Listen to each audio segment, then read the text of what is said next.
देखिए, जिस प्रकार से इस सरकार ने पहले सिग्नेचर से 10 लाख लोगों को रोजगार देने का विषय रखा था, आज 10 लाख लाठियां तो जरूर बसी, लेकिन युवाओं को रोजगार में नहीं मिला। तेजस्वी ने अपने रोजगार की चिंता तो जरूर की, बिहार के युवाओं को रोजगार नहीं दिया, उसके बदले लाठियां दी।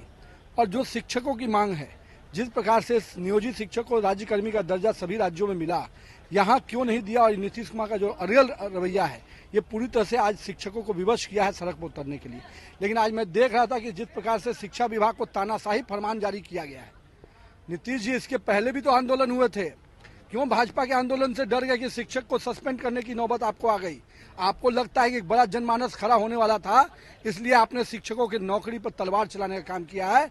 तो जिस भी आंदोलन को दबाइएगा, आप जान के रखिए नीतीश जी, वो आंदोलन और तीव्र होगा। ये शिक्षक ही आपको चुनाव हराएंगे। पूरी तैयारी है आप लोग की? पूरी तैयारी है और विधानसभा का ऐतिहासिक मार्च होने जा रहा है और इस सरकार की अंतिम गिनती शुरू। अच्छा, बीजेपी का मतलब क्या होता है? बड़का झूठा पार्टी, ये देश जलाओ पार्टी। बीजेपी माने देश जलाओ पार्टी। तो इनके बातों में कोई भी अब आने वाला नहीं है। अपने वादे को ही कहते हैं कि ये जुमला था, तो इनको सब लोग जांच लिया है, परख लिया है और ऐसे आदमी को नेता विरोधी दल बनाया है कि बाप रे बाप, बिहार का जग हसाई हो गया कि ऐसा भी विरोधी दल का नेता होता है। उलुड़ चुलुड़ हमेशा करते रहते हैं।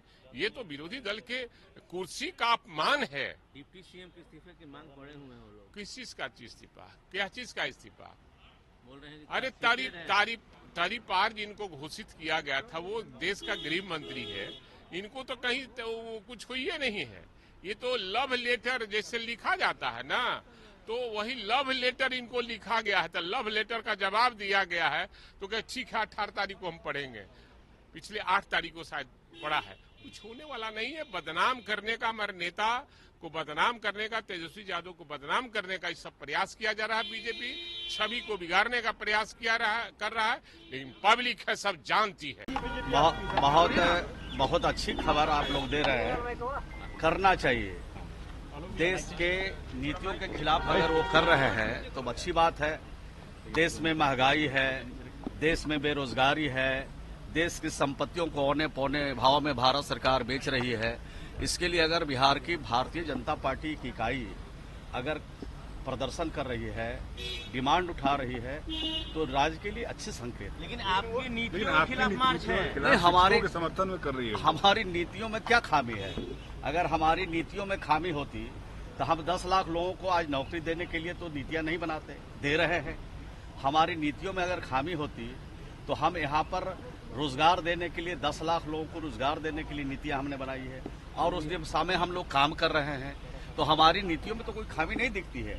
लेकिन भारत सरकार के जो हमारे देश के प्रधानमंत्री हैं और भारतीय जनता पार्टी के जो आला नेता हैं, सब लोगों ने देश के सामने कहा कि हम हर साल 2 करोड़ लोगों को रोजगार देंगे, नौकरी देंगे, हर महंगाई को कम करेंगे और जो देश की संपत्ति लूटने वाले, काले धन जमा करने वाले लोग हैं, उस पैसा को लाएंगे और हर परिवार के खाते में 15 से 20 लाख रुपया डाल देंगे।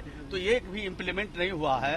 तो इसके लिए अगर आंदोलन भारतीय जनता पार्टी के बिहार इकाई के सभी नेता कर रहे हैं तो उनको धन्यवाद। ये प्रधानमंत्री आवास योजना का पैसा मिल रहा है क्या? नहीं, प्रधानमंत्री आवास योजना में तो देख लीजिए कि 2018-19 में एक भी लक्ष्य बिहार को प्राप्त नहीं हुआ, 22-23 में एक भी बिहार को लक्ष्य प्राप्त नहीं हुआ और 23-24 जो अभी चल रहा है, इसमें भी प्रधानमंत्री आवास योजना का एक भी लक्ष्य नहीं मिला।